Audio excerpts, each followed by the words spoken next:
Good afternoon, everybody, and welcome to this special CNAS event on America and the World in 2022. I'm Richard Fontaine, CEO of the Center for New American Security.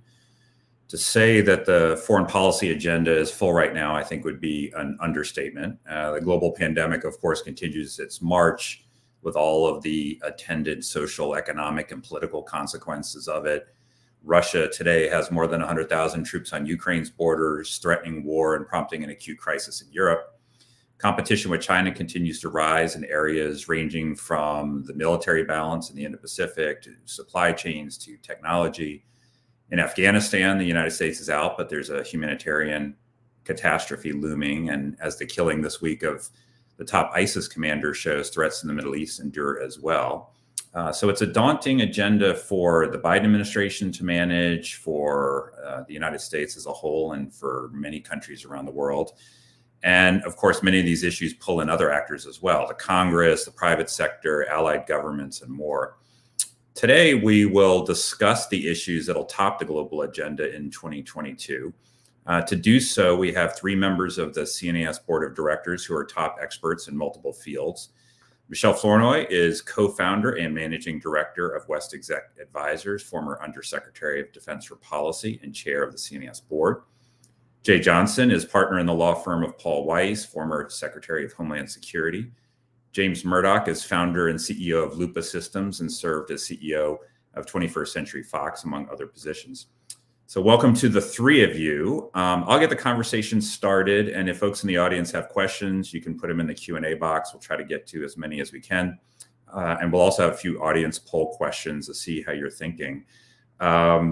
But let me start with the crisis of the day. And maybe, Michèle, I can start with you. What are the implications for a Russian invasion of Ukraine, not just for Ukraine and Europe, but also for this longstanding effort of the United States to focus more on the Indo-Pacific? And how do we deter and use diplomacy in order to try to get out of this situation as best as possible?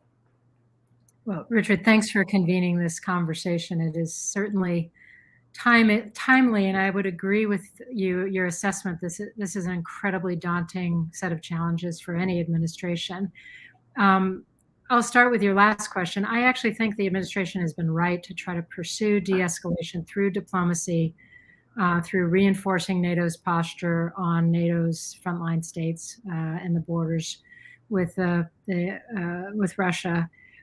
Stepping up assistance to Ukraine. But, given our own red lines and those of our allies in terms of, we're not going to be able to meet Putin's unreasonable demands that NATO will never expand further or admit further members. NATO would pull back its forces from back to much earlier time. Given our own red lines and the stakes for Putin, it just may not be enough. So we have to prepare for the worst case of some kind of invasion and conflict.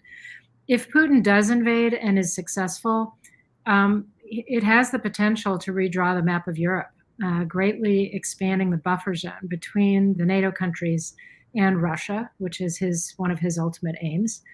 It's unclear at this point what impact that would have on NATO and transatlantic solidarity. If we have a strong unified response, it could actually strengthen the alliance commitment to its core mission and enhance the posture of NATO on its periphery in the frontline states, which is exactly what Putin does not want to see.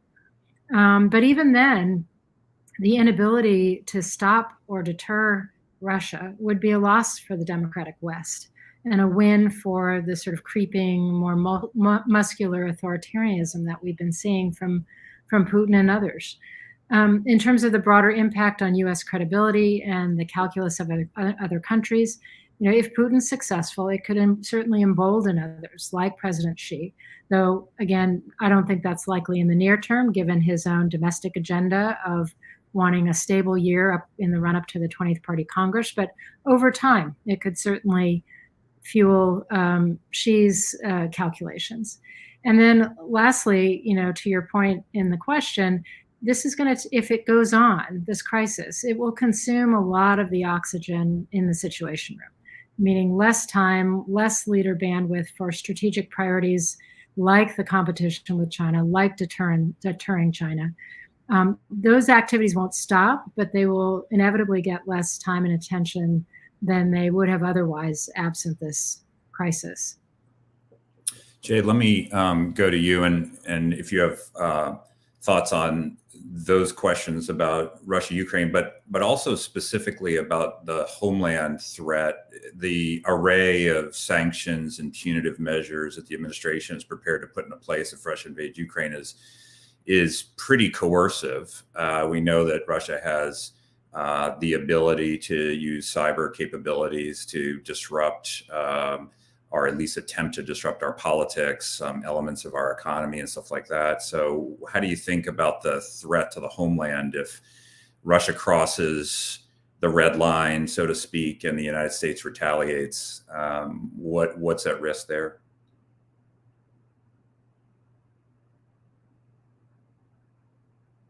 Jay, you are muted, I believe. It wouldn't be a virtual convening without at some point quickly on saying, you're muted, you're muted. So. Buddy. Yes, here I am. Richard, thanks for pulling this together. James, Michelle, nice to be with you. On Ukraine, first of all, and I apologize, my internet connection might be a little unstable. On Ukraine, first of all, I think that our efforts are a good and positive reminder, first of all, of how effective we can be acting through coalitions. It's a reminder of how when we work together in NATO or with Western Europe, the pressure on Putin has a multiplier effect. And I think we're seeing that now. It appears that he's pretty much back on his heels, given the effectiveness of our response to his aggression with Ukraine. What I'll say about this, I think the principal threat to the homeland that we may face from Putin's government, if things do become hostile, is a cyber threat. We know that actors on Russian platforms have the ability to reach into the United States, implant malware in our critical infrastructure. An example of that, of course, is Colonial Pipeline. That was for the purposes of ransomware. But some of the very same actors, or at least actors with the very same skill sets in Russia, could undertake a similar operation for purposes of some form of hostile action against us. And so as we appear to be getting closer and closer to a very tense situation directly with the Russian government, I hope that our Department of Homeland Security, U.S. Cyber Command, the FBI are taking adequate precautions to alert particularly those in critical infrastructure of the heightened risk that we may face. I hope all of that came through on my internet. It did. It did. Great. Thank you. James, let me go to you on this question of Russia, Ukraine. I mean, we saw with the news yesterday from the administration that disinformation is already a part of this crisis, with the Russians reportedly cooking up a fake video to stir up the pretext for an attack. You've thought a lot about disinformation and how new technologies are changing the way democracies think about their political vulnerabilities. How do you see that featuring in this acute crisis, and then as we sort of move beyond it, God willing, down the line? And you are muted as well. There you go. Okay. Well, also likewise, thank you, Richard, for convening this, and Jay and Michelle. It's really an honor to be with you today. I think, obviously, as you mentioned, we're seeing, with this acute crisis, the use of disinformation sort of as a really effective tool, both to kind of condition the situation of a potential target, in this case, Ukraine, but also as well to kind of move the ball along in terms of creating whatever sort of pretext they need, or creating a different set of beliefs amongst the target population that they need. So I think it's clearly going to be a hallmark of everything going forward. And I think what's really happened is that the sort of digital connective tissue of our societies, particularly free societies, where we have speech rights and we're accustomed to kind of broad connectivity and a lot of dialogue on these platforms. But that digital connective tissue, from a communications perspective, is really becoming a profoundly vulnerable attack surface. And that's both to threats, external, but also sort of internal trouble as well. And I think it's going to be a huge challenge, and it's particularly a challenge in democracies where we cherish and value speech rights, where we find it difficult to put packages of regulations together, et cetera, that could be seen to be, impinging on those rights. So I think it's a really profound challenge, in particular in this kind of contest of ideas between, how totalitarian regimes kind of function and totalitarian societies perform versus how democracies perform. When we're seeing kind of the use of new technology, on the one hand, make it more difficult for democracies to function, to sow greater division, to spread disinformation, to create confusion, where you should be, being able to think about, being able to observe facts. And on the other hand, making, using technology like, monitoring of social networks, surveillance technology, et cetera, to actually making the totalitarian regime, on the other hand, sort of appear more functional. And appear more effective than it has been in the past. And this, only gets more difficult as you kind of mechanize the way that we sort of surveil and analyze the information that's out there, and particularly regimes like China and Russia, et cetera, that are incredibly effective, both at the sort of pretty bog standard, simple kind of troll farm level, but also at the much more sophisticated kind of AI-driven surveillance and observational technologies that are out there. And I think for democracies and how they think about their vulnerabilities from a national security perspective, I think it's particularly challenging, because what we haven't seemed to be able to do effectively yet is create, a level of deterrence for this type of behavior. So, how we retaliate against it, both domestically and foreign, how we create, appropriate deterrence, an effective deterrence hasn't been, really spelled out yet, or hasn't been effective yet. And a combination of that sort of deterrence package, as well as probably really difficult regulation and difficult policymaking choices in a political environment that, we have, need to be seen as a whole and put together to be able to deal with this beyond the acute crisis that we have, but also to deal with pretty much every crisis we're going to have. It's interesting, too, that what you're describing is so different than the way we thought technology would once work in these contexts, right? Because we thought years ago that the free flow of online information would empower the individual at the expense of the state, that the monopoly on information and propagandizing would not be effective anymore, that social control would be harder, not easier. And of course, the opposite has been the case, and we have to deal with the implications of that. Let me actually pull in for a moment our Director of Communications, Shai Corman, who Richard, is Jay, come in on this, and then we'll go to Shai for an audience poll question. But Jay, come on. Then. Yes, please. I just wanted to offer a comment on the declassification of the outing of what the Russians are doing. I've been very impressed with how the administration has handled that. Anytime you declassify a very sensitive operation, you have to balance there's a debate about the value of pushing it out there to the public versus compromising sources and methods. And the intelligence community will say, we have to protect our sources and methods. Someone in the administration pushed through that debate and said, no, we've got to get this out there for our overall objectives. And they seem to be very agile at doing that. And so that's, sitting here on the outside, I've been impressed with that. Having been in debates like Michèle in the Situation Room, where we talk about declassifying things and how difficult it is to get the bureaucracy to all agree to something like that. Yeah, I think it's a great point. And especially after the experience in 2016, when there was a lot of debate after the election about why so much stayed classified before the election that could have had at least potentially the effect of affecting what the Russians were doing with the election. Let me go to Shai. So we have a quick question for the audience here, and as we move from the crisis du jour in Russia, Ukraine into these broader questions, we want to see this one. So over to you, Shai, and then we'll get back to the discussion. All right.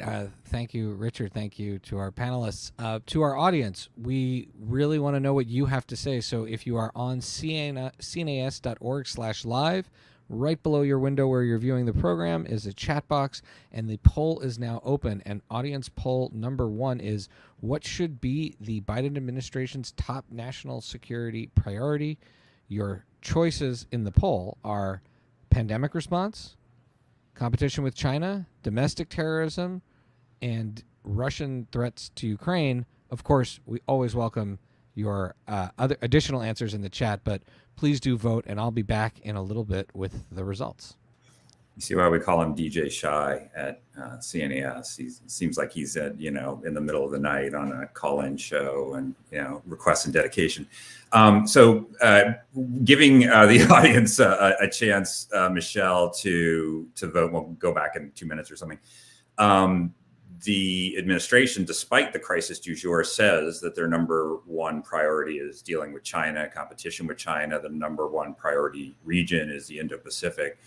So stipulating that there are a lot of other issues that they're dealing with, obviously, what do you think the administration needs to do this year in 2022 to be better positioned in what we expect to be a long-run competition with China?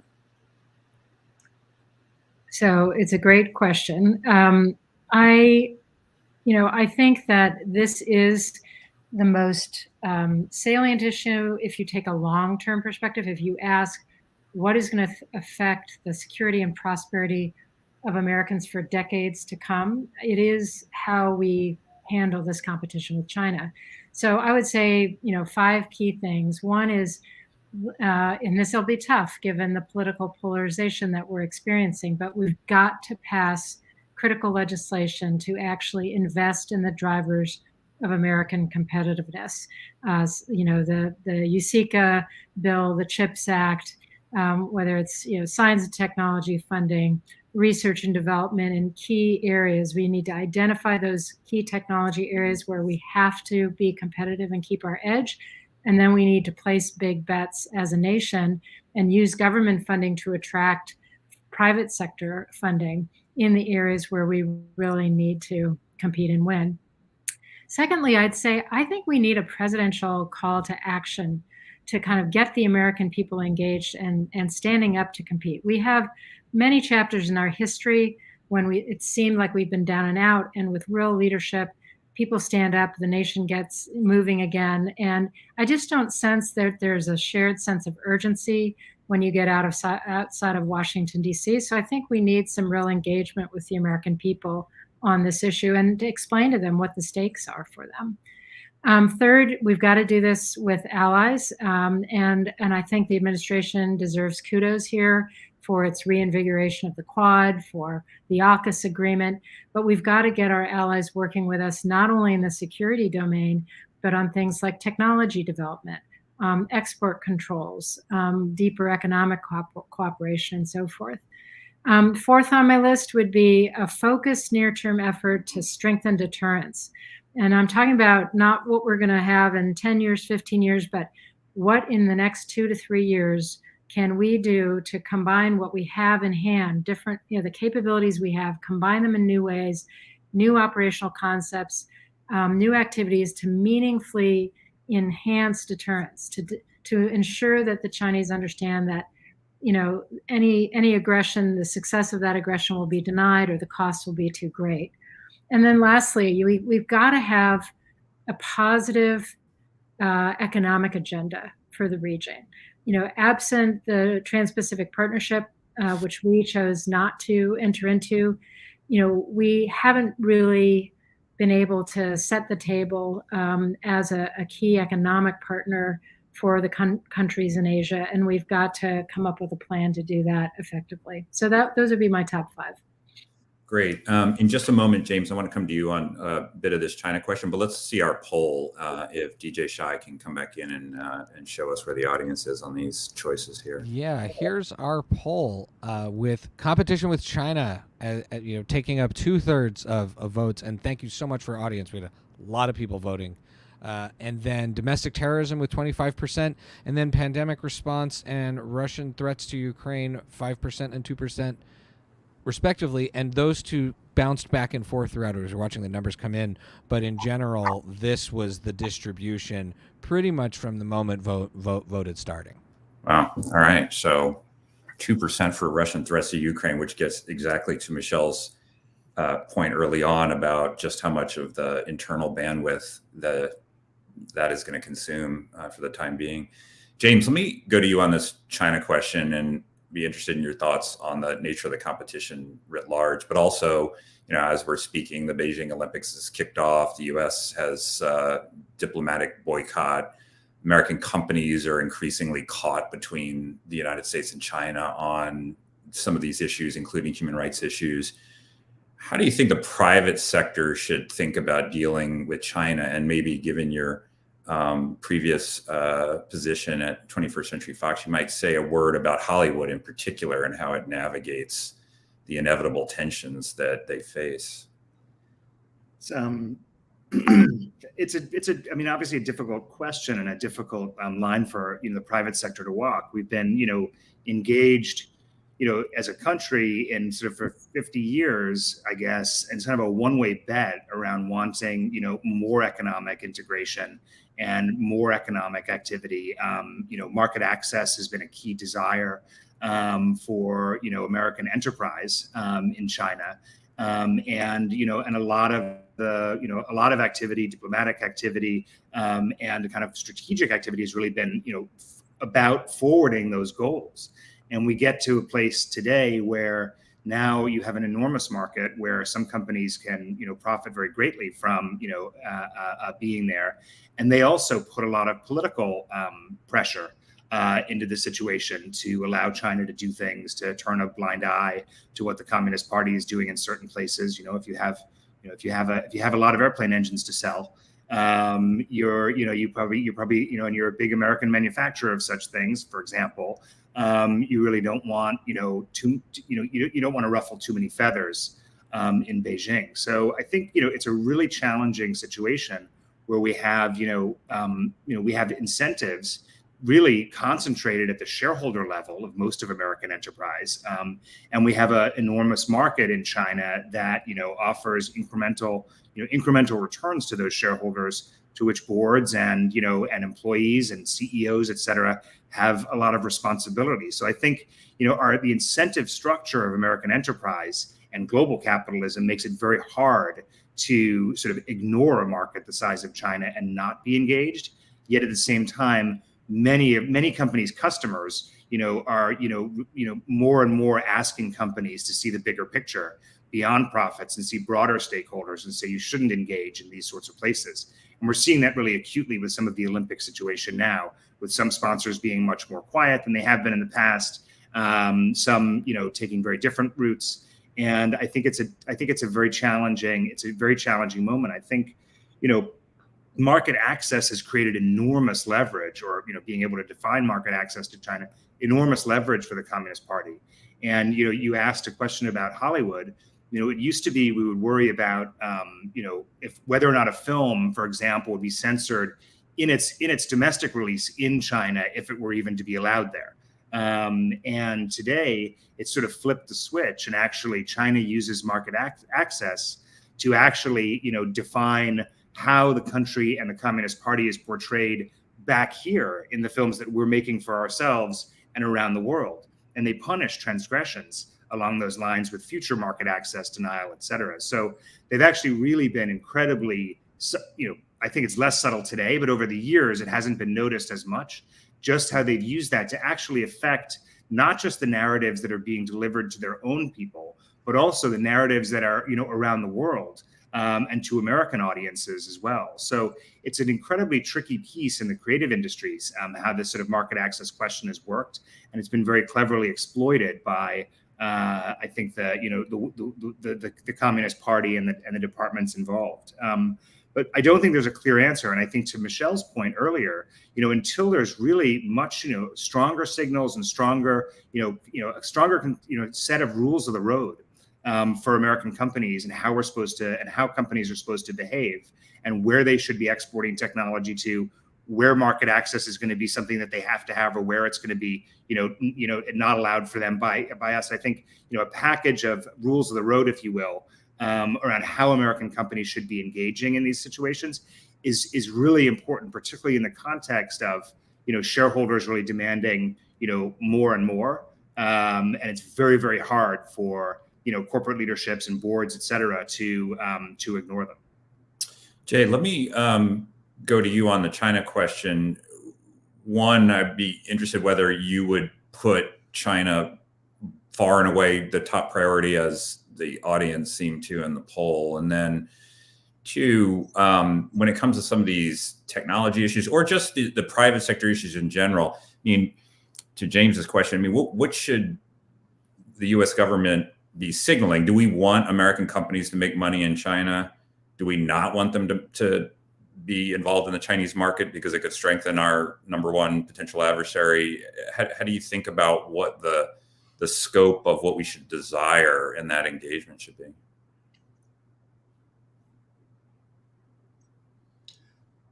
That's a good question. First of all, on the multiple choice, I see global warming, climate change as a national security threat. I would have ranked that number one, if not number two, on our list of choices there. I believe it's a long-term national security threat. It threatens infrastructure, it threatens shorelines, it threatens to spark mass migration, famine, and so forth. I see that as a national security issue. On China, this is an interesting debate because I frequently get this question from clients of ours at my law firm all the time who are contemplating investments in China or co-investing with a Chinese interest of some sort. I think it's a mixed bag. I think it's a mixed question about how to regard investment in China.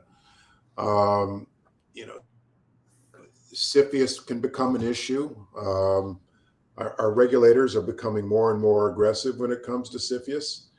And in the defense industry, I know that we continually wrestle with IP theft from China as well. So I agree that the principal threat from China is an economic one. So my bias is in favor, as Michèle mentioned earlier, in encouraging U.S. innovation and competition and focusing our energy and our talent here in the U.S. Can I just jump in on this, Richard? Yeah. To James's rules of the road and the comments that Jay just made, I think a lot of what's needed here is greater clarity, because it's clear that it doesn't make sense to completely decouple from China, and it's not even possible after the decades and decades of economic interdependency that's been built. And I don't think it would be wise on a universal basis. What we have to figure out is, where do we need to reduce our dependencies, our vulnerabilities? We need to disentangle in particular areas, whether it's, health and bio type of, public health response type of supply chains, having been through the pandemic.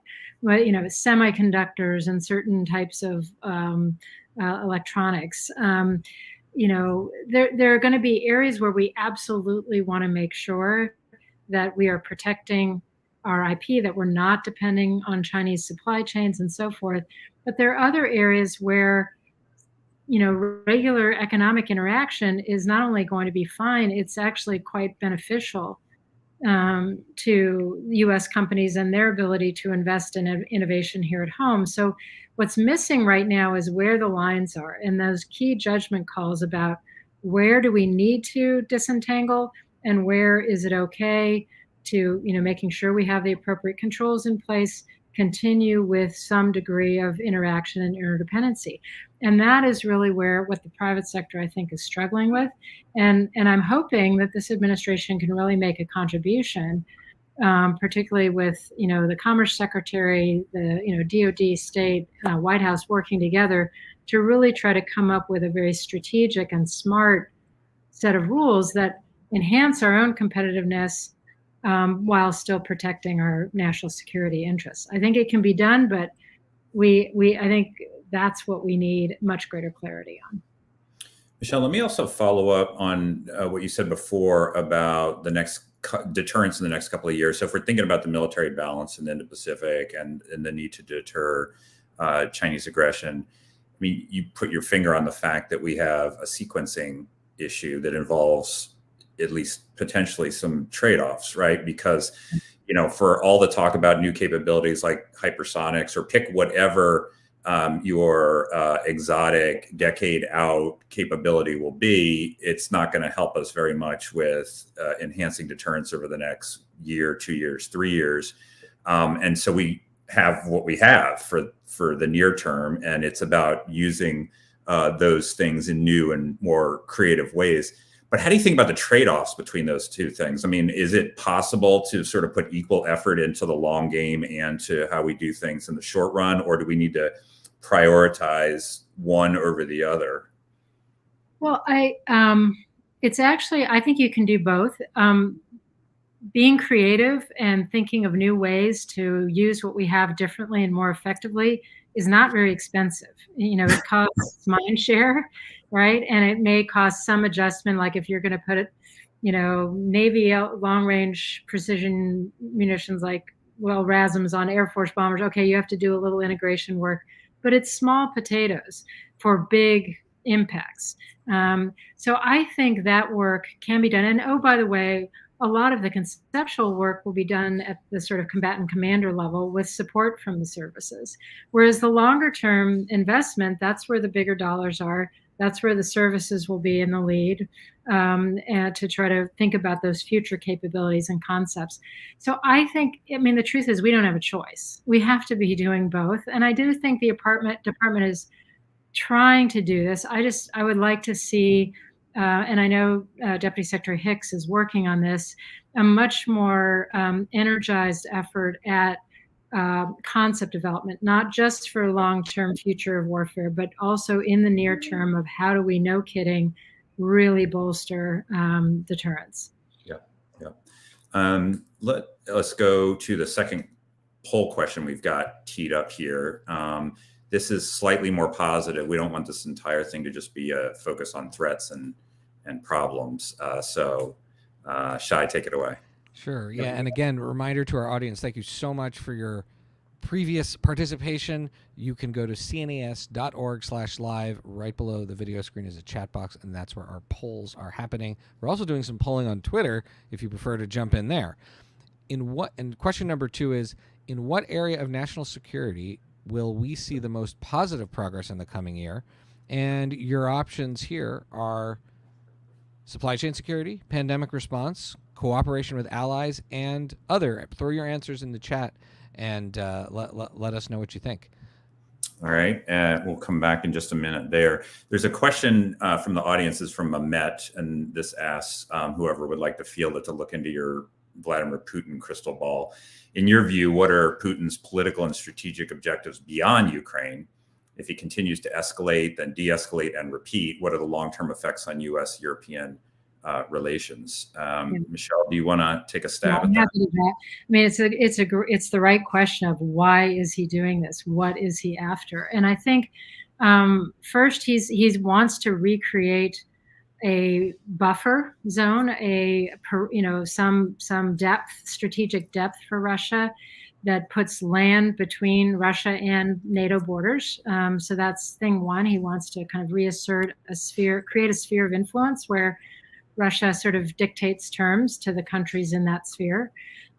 Second, he wants to degrade alliance unity, transatlantic unity. The more divided he can make NATO, the more divisions he can sow between Europe and the United States, within Europe, within the United States, the happier he's going to be. And we've experienced that in all kinds of ways with our elections and so forth. But then he's also ultimately trying to discredit democracy as a model, because that's the biggest threat to Vladimir Putin, is the return of democracy to Russia. And he's done everything in his power, from trying to assassinate opposition leaders, jailing them, but he's also trying to discredit the model and say, look, democracies don't work. And so, you want my brand, you Russians want to continue with my brand of authoritarianism. So to me, those seem to be the deeper motivations for him. Unless anybody else wants to come in on this and look and gaze into your crystal ball there, let's go back to the poll real quick and see what the audience said, and then we'll go on with the conversation. So just as we thought the poll results were ready to be 100% published, they changed one more time. So I'll read these and then our card will come up. 17% for supply chain security, but it was neck and neck with pandemic response, which ended up coming in at 20%. And then cooperation with allies, a lot of optimism there at 55%. And then 6% said that there were other things that they saw as the most likely areas for there to be progress. So a lot of optimism about cooperation with our allies, and pandemic response, although it was a lower on the priority list, seems like there's some optimism there as well. All right. Jay, let me go to you on a terrorism question. So as we all know, the ISIS commander was killed in a U.S. raid this week. And I'd be interested in your thoughts of where the terrorism fight stands and how the threats of domestic extremism compare to the threat of foreign extremism, which until a few years ago was obviously the predominant focus. So where should we put the priorities on counterterrorism efforts? First, I absolutely agree with the 55% of those who answered cooperation with allies. I think that in terms of our national security, the overwhelming good news is that the U.S. is once again effectively cooperating with our allies in pursuing our international objectives, as opposed to go it alone, the Trump era approach to asserting ourselves in the world. The terrorist threat to our homeland has evolved in the last 10 years from what we refer to as terrorist-directed attacks, where a foreign terrorist organization will direct an attack in the United States, to terrorist-inspired attacks. About 6-7 years ago, there was a fairly intense effort by ISIS, by Al-Qaeda, to recruit and encourage and inspire people on the internet to launch smaller scale attacks here in the United States. People who were already here in the United States who had been recruited to the cause, who would then carry out a small scale attack. And that has been replaced principally by domestic inspired violent extremism here in this country. The Anti-Defamation League has been tracking this for some time now, and attacks by domestic actors, domestic inspired actors, now outpace foreign inspired terrorist attacks. Yesterday's operation was obviously a huge victory for us. It was skillfully conducted by our special ops community. Terrorist organizations, there's a constant internal debate within those organizations about whether to focus their efforts on external attacks, large-scale external attacks launched in another part of the world, versus pursuing regional objectives. And some of the more rational actors in terrorist organizations even appreciate that an external will bring about a reaction that may compromise their efforts. The ISIS leader yesterday, anytime you take out a global terrorist leader, that is good news. But if you talk to people in the administration about the impact on our homeland security, they respond about yesterday's operation by saying there was a threat to American interest in the region, more so than they talk about how ISIS is today a threat on our homeland. We have to continually be vigilant. One-off attacks, there may be acts in retaliation, but the rather intense campaign we saw to inspire people here in the United States by ISIS and Al-Qaeda seems to have receded a bit, though I don't get to read intelligence reports every day like I used to. It seems that ISIS now is more focused on their objectives in the region in Afghanistan, Iraq, and Syria. Michèle, would you share that assessment? And also, do you think the Afghanistan withdrawal will change that picture over time? Yeah, I mean, I don't disagree with anything Jay said. I think one of the things I would just add is, we've had a model in recent years of what was called partnered counterterrorism. So the stupendous one-off U.S. raids aside, like we just saw, most of our day-to-day counterterrorism activity is by, with, and through local partners on the ground. And it is a tried and true model. It has a lot to recommend it, but if you start getting into the eaches of some of the particular cases around the world, there's trouble in River City. The partnerships are not working as well as we would hope, and they're not being as effective as we would hope. So I do think I hope the administration is doing a sort of real deep dive review of how are things actually working, and are we meeting our objectives, and are we being effective? But I do think, Jay's right, you've got to keep an eye on this, even though the threat has maybe declined in relative terms. It's going to stay there, and there are going to be groups who continue to aspire to strike Americans or U.S. interests abroad, or even us here at home. And to your point about Afghanistan, we know that ISIS-K has those ambitions. We know that the Haqqani network, which is now part of the governing Taliban coalition in Afghanistan, has acted on those ambitions in the past. And so one of the things the administration now has to grapple with is, and their successors, how do you keep a lid on threats emanating from Afghanistan in that whole area in the future? And especially given that we want to be more attentive to the question of civilian harm, which we've just seen all of these investigations of various drone strikes and so forth. So this is a hard nut to crack when you don't have boots on the ground. You don't have the same quality of intelligence, you don't have the same feel for how things are evolving. But it's one of the things puzzles we're going to have to solve going forward, because the threat is not. It's going to continue to evolve, and it's not going to completely disappear, sadly. James, let me go to you on this question of domestic terrorism. Obviously, this is an extreme manifestation of the kind of political divisions in our country today, and I mean, it is pretty striking just how deep those are. And it would seem, at least at first glance, to make marshaling the popular will to deal with any national crisis, whether it's COVID or over the longer run, China, or sort of marshaling the national will to do things harder rather than easier. So big question for you if you got thoughts on it, but how did we get here? There's a million different sort of posited explanations for why divisions in the country are so great now.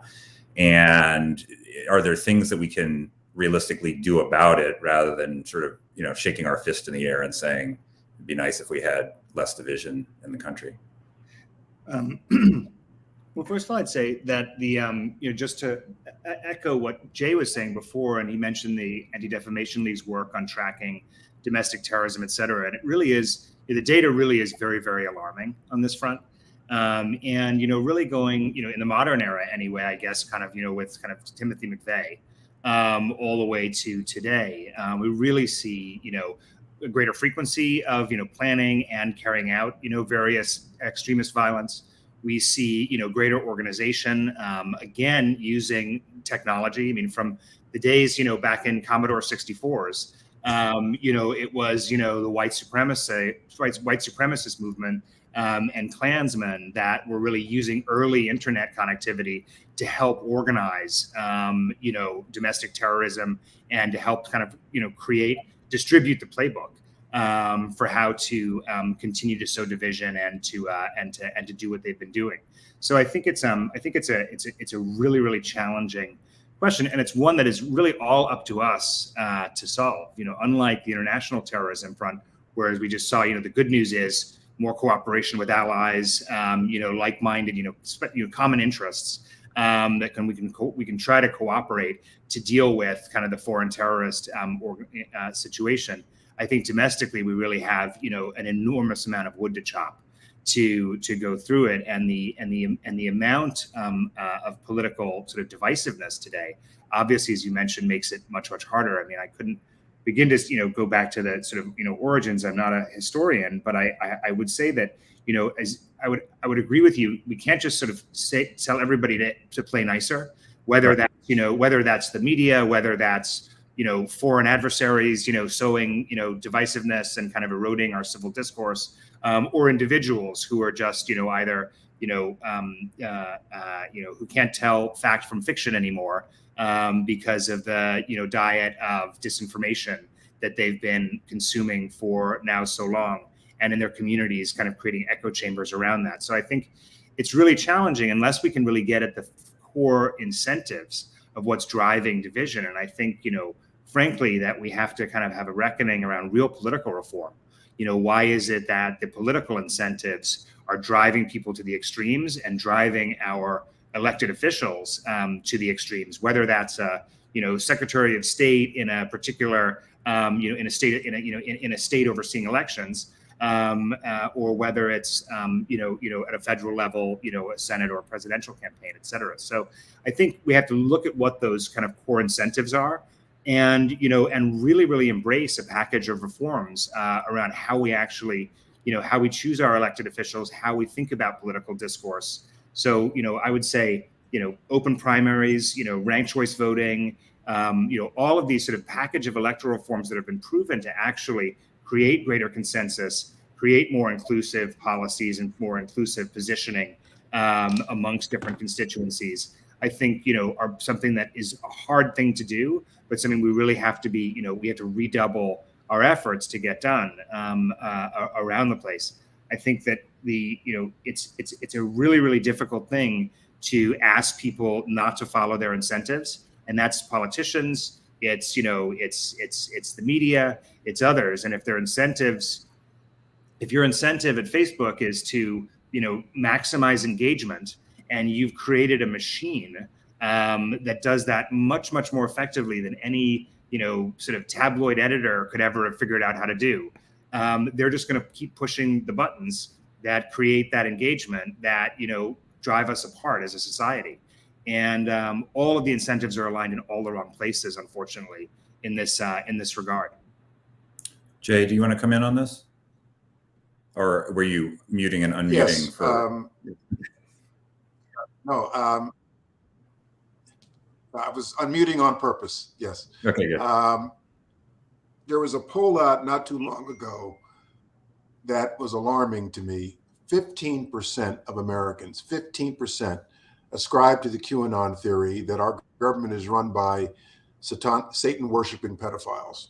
I worry, given the polarization of our society, if there were another 9/11, we may not be able to mobilize for a national objective, because we'll get bogged down in the threshold question of who's responsible.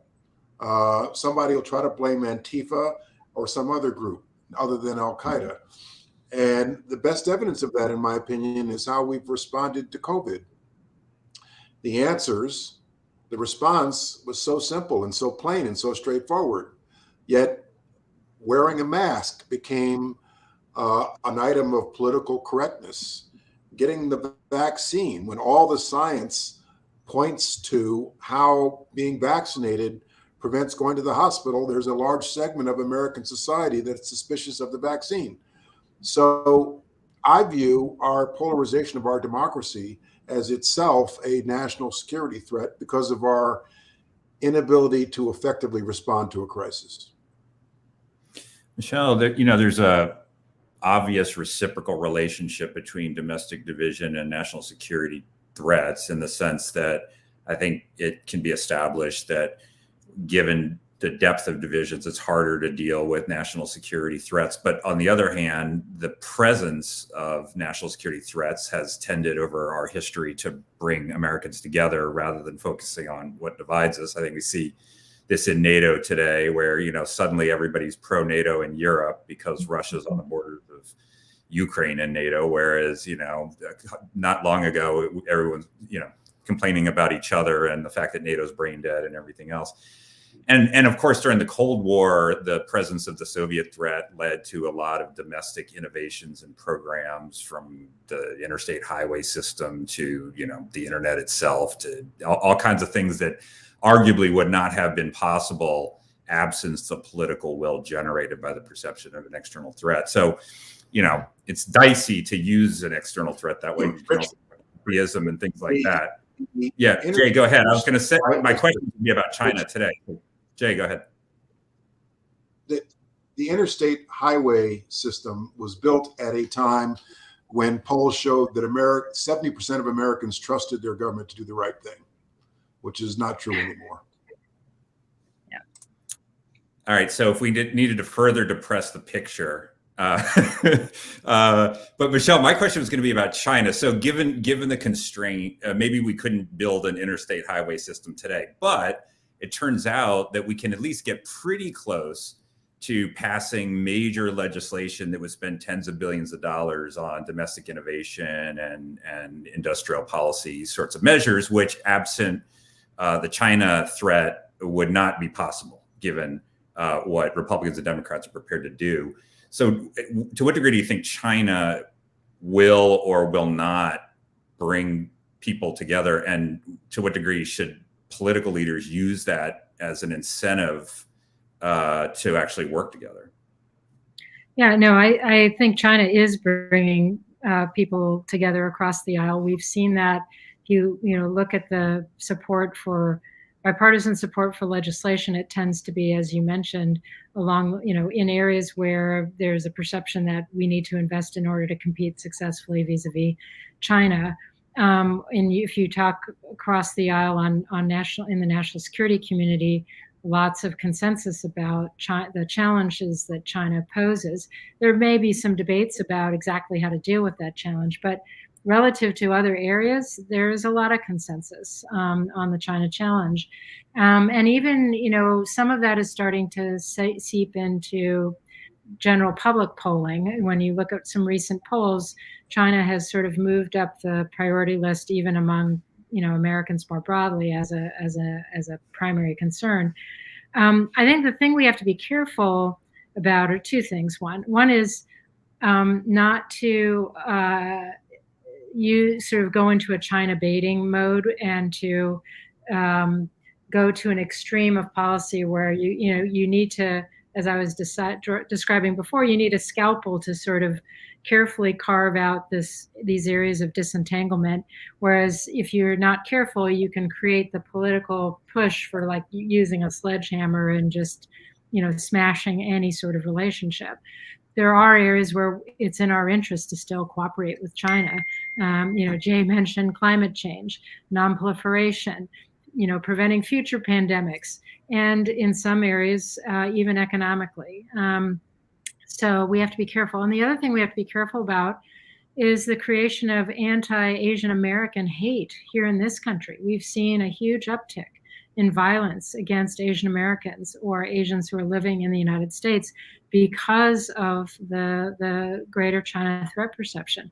And that is a very ugly sort of underbelly of all of this that we have to hold in check and really try to reduce and contain as we go forward. Let's go to Shai for our last poll question before we wrap up here in a couple of minutes. Shai, over to you. Thank you so much, Richard. Our last poll question is going to ask the audience to look into the future, do some predictions. Audience poll question number 3.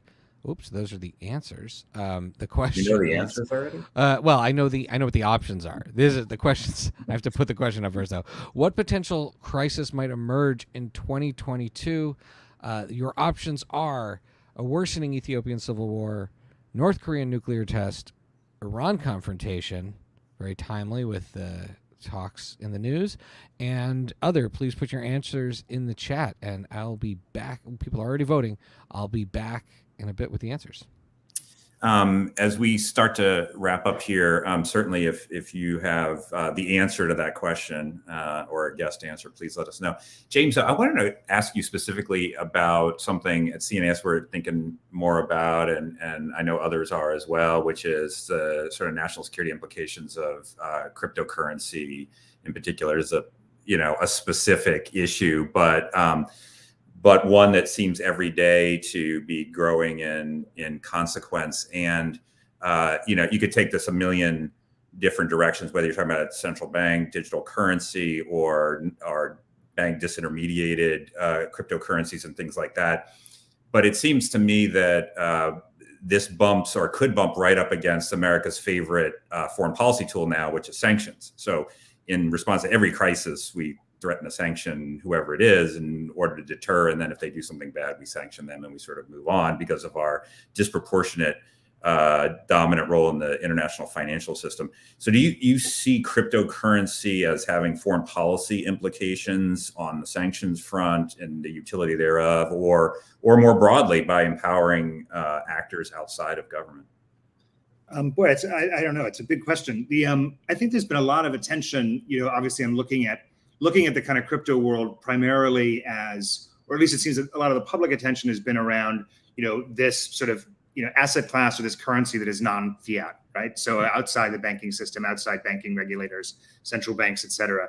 And, and a lot of excitement about that in some ways. But I actually think, to your point about when you think about what's really interesting about these sort of, this crypto world and this Web3 world is actually just about, I think, how you can distribute incentives in a different way. So on the one hand, you could say this is all going to be, it's transactions that can't be seen, and people buy, drugs with Bitcoin or whatever it is, as they would talk about it a few years ago. Today, you could actually think about it as an opportunity to have, a distributed ledger where, with smart contracts built in, where, the way we distribute aid, the way that we monitor or enforce sanctions, to your point, there's an enormous amount that can be done once you have this kind of smart contract based, sort of programmable currencies out there. And if you can, I think it's actually a huge opportunity that should be embraced. And it's across various industries, but in particular from the standpoint of sort of national security, I think thinking about how we use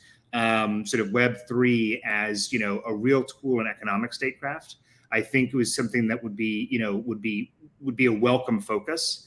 But I'm not, I'm not convinced that there's, a lot of thinking about it in that sort of positive vector kind of way. It seems to be much more sort of a fear of loss of control that is kind of dominating the way governments are thinking about it. Yeah, that seems totally right to me. There's a few proposals out there, for example, for using blockchain solutions to provide aid in Afghanistan so that it gets to the people who are manifestly suffering in the current humanitarian crisis, but not into the hands of the Haqqani network or elements of the Taliban, or trying to fashion blockchain solutions and using them for anti-corruption tools so people know where assets have ended up and things like that. And it's that positive side, I think you're right, that seems fairly undeveloped. Okay, Shai, let's go to the poll, and then we will wrap up here in just a minute or two. All right, so the poll results and some awesome participation in the chat. Worsening Ethiopian civil war at 6% of the votes.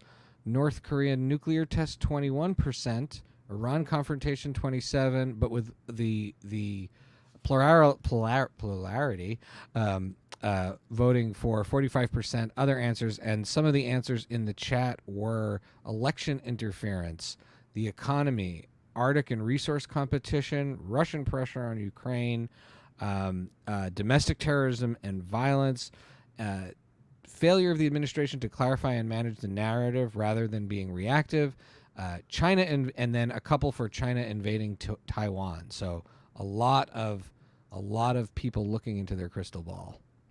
All right. Well, maybe as a final, very quick round here, if there's one of those or anything else that we haven't talked about that you think our national security policymakers should pay more attention to this year, you can give us a sense of what that is, just to put you all on the spot just a little bit. But Michèle, we talked about China, we talked about Russia, we talked about terrorism, political polarization. Of the things we didn't spend a lot of time discussing today, what would you nominate as sort of the sleeper issue of the year, I guess? I would nominate Iran and its nuclear program. I think if we don't get a deal, they will continue to march towards a threshold of capability that Israel and probably many in the U.S. will find unacceptable, and they will also risk starting a round of proliferation with the Gulf states who fear their program. So I think Iran could become a crisis again if the negotiations don't come to a conclusion this year. Jay?